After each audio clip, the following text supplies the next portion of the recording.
statutory regulation, in my view.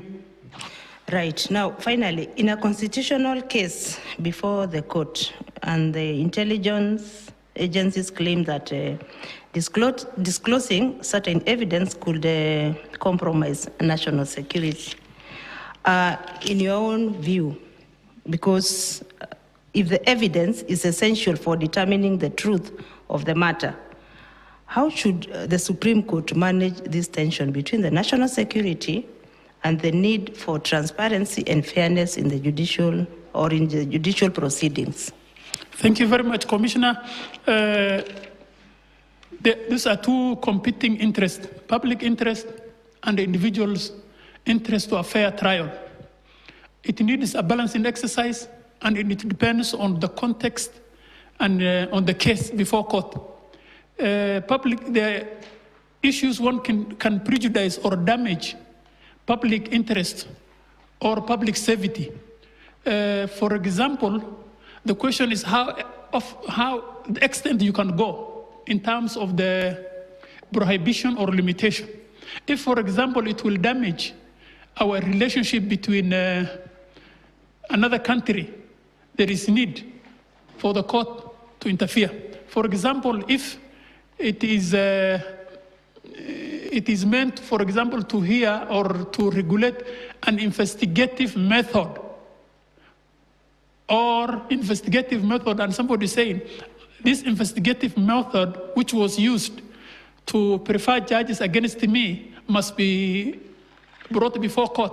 I think that is an issue which the court should concede in terms of a public interest, investigative techniques.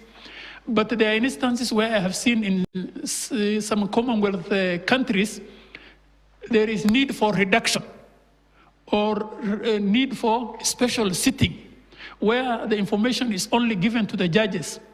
But there are advocates who have been approved in terms of security by the state or by the court to appear before court because they have been approved, because of the sensitive nature of the matter.